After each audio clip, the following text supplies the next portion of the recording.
The storm came without warning.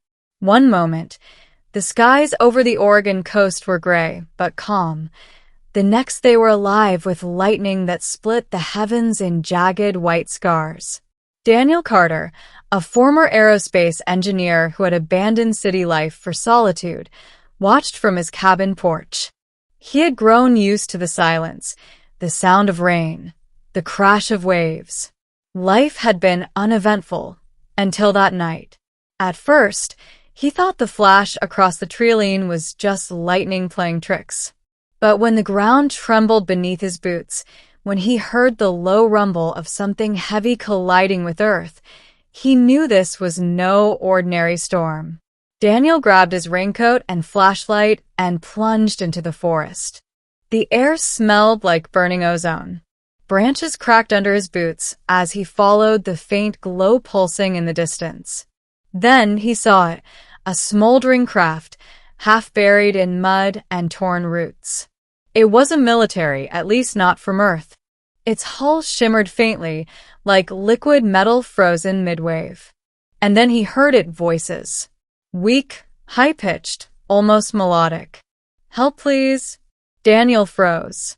The voice wasn't in English, but the meaning slid into his mind, as though carried on a current of thought. He aimed his flashlight and saw them. Two figures dragging themselves from the wreckage. They looked like young women, slender, pale-skinned, with hair that shimmered as though woven from threads of silver and midnight.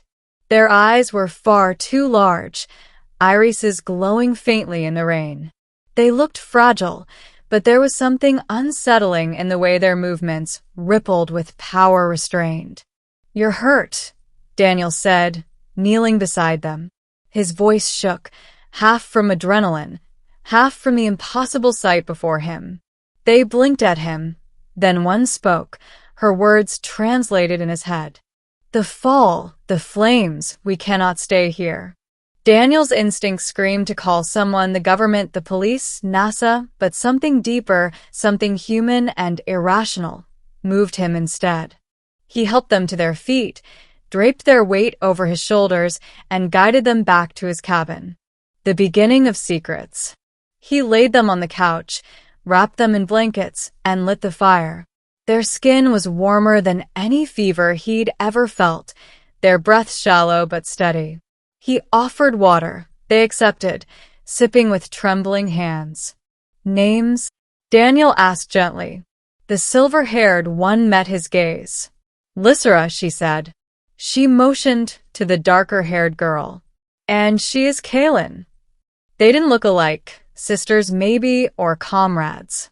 They seemed wary, like predators pretending to be prey. Daniel tried not to notice how their pupils narrowed into slits when the fire flared, or how their nails looked too sharp to belong to humans. For the next few days, he cared for them. He cooked, he bandaged burns, and in return, they shared pieces of their story. They spoke of stars beyond his imagination, of fleets, of wars. Their ship had been hunted, forced into Earth's atmosphere, struck down by something they called the Wardens, an enemy that erased whole species. Daniel didn't know if he believed all of it. But every time they glanced at the sky with fear, every time their voices trembled when they spoke of hunters, he felt the weight of truth. And yet there was something they didn't say, something they kept hidden in their glances, in the way they avoided mirrors, in the way the cabin air sometimes seemed too small to contain them. The revelation. One night, Daniel woke to a sound, a low growl, reverberating like stone grinding against stone. He grabbed the rifle from above the mantel and stepped into the living room. The fire had died down to embers. Lysera and Kaylin stood in the shadows, their forms trembling, their eyes burning gold in the dim light. Their skin rippled, shifted. Scales, iridescent and sharp-edged, shimmered across their arms. Their backs arched as wings, real, vast, magnificent wings, unfurled with the sound of thunder. Daniel froze, rifle half-raised. Kaylin turned first, her expression caught between guilt and defiance. "You were never meant to see this." Lysera stepped forward, her wings folding tight. "We are not what you think. We are of the Drakari, exiles of the old worlds. The hunters pursue us because of what we are." Daniel's throat went dry. Dragon. The word roared in his mind. Not just aliens, dragon girls. Creatures of myth walking in his living room. He lowered the rifle slowly. "And if I had known, would you have killed me?" Lysera's gaze softened. "No." "But you would have sent us away. And we cannot survive alone." The silence stretched, broken only by the rain outside. Daniel set the rifle aside, ran a hand through his hair, and muttered, "Hell, you're lucky I'm terrible at throwing people out." For the first time, they both smiled. The middle, trust forged in fire. Days bled into weeks. The dragon girls stayed, hiding in human form but growing stronger. They repaid Daniel in small ways, repairing his tools with technology beyond him, teaching him fragments of their language, warning him of dangers he could not see. Daniel learned their duality, fragile one moment, terrifying the next. When Kaelin laughed, her fangs glinted like knives, but her joy was pure. When Lysera read books by his fire, her claws delicately turned the pages, reverent. But danger came sooner than expected. One evening, the skies lit with unfamiliar stars, red flares streaking across the horizon. Lysera's face went pale. "Wardens," she whispered. "They've tracked us." Daniel grabbed his old radio scanner. Sure enough, strange frequencies crackled through the static. Military patrols moved along the coast that night, searching. "They'll find us," Kaelin said. Her voice shook, anger and fear woven tight. "They always do." "Then we don't let them," Daniel said, surprising even himself. "You're safe here. And if they want you, they go through me first." The sisters stared at him, as though trying to measure the weight of those words. Finally, Lysera said softly, "You don't understand what you promise. But thank you." The storm of fire. The attack came at dawn. A craft, black as obsidian and shaped like a predator's skull, descended into the forest with a scream that split the sky. Trees splintered. Flames spread. Daniel barely had time to grab his rifle before armored figures spilled from the craft. The Wardens. They weren't human. Their bodies shimmered like plated machines, their faces hidden behind jagged masks. Weapons pulsed with violet light. Daniel fired, more for defiance than hope. The Wardens barely flinched. One raised a hand, and the air itself seemed to shatter. Daniel's rifle melted in his grip. And then the dragon girl struck. Lysera's roar shook the earth. Her wings snapped open, scales blazing in the firelight. Kaelin followed, her body elongating, twisting into a form that filled the clearing with shadow and flame. Dragons of legend, alive and furious. Fire met alien steel. Claws tore through armor like paper. Daniel ducked for cover as the forest became a battlefield, flames curling skyward.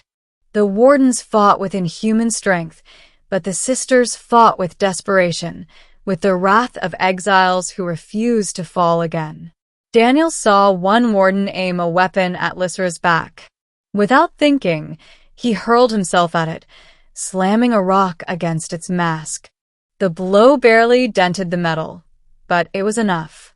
Lysera turned, unleashed a torrent of fire, and the creature crumbled into ash. Daniel saw one Warden aim a weapon at Lysera's back. Without thinking, he hurled himself at it, slamming a rock against its mask. The blow barely dented the metal, but it was enough. Lysera turned, unleashed a torrent of fire, and the creature crumbled into ash. When the last Warden fell, silence returned. Smoke rose. The forest burned. Daniel staggered, coughing, his ears ringing. Two shapes emerged from the flames, wings folding, scales retreating, human forms returning. Lysera and Kaelin stood before him, weary, battered, but alive.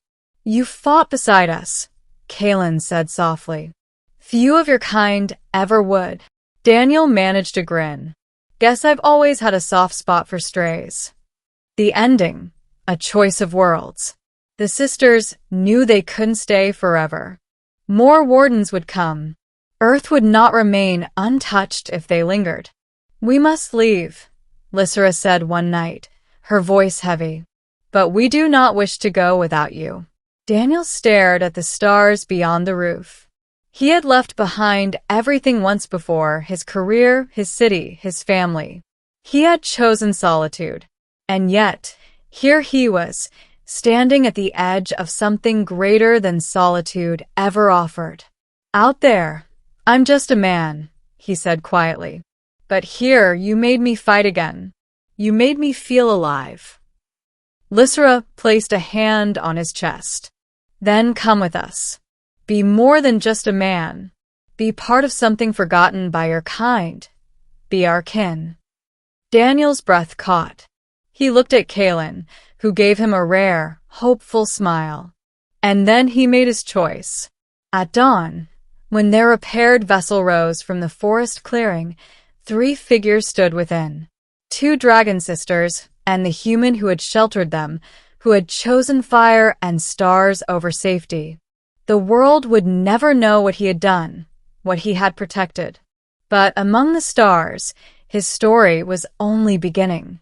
Because he had taken 2 alien girls into his home and learned they were more than dragons. They were family,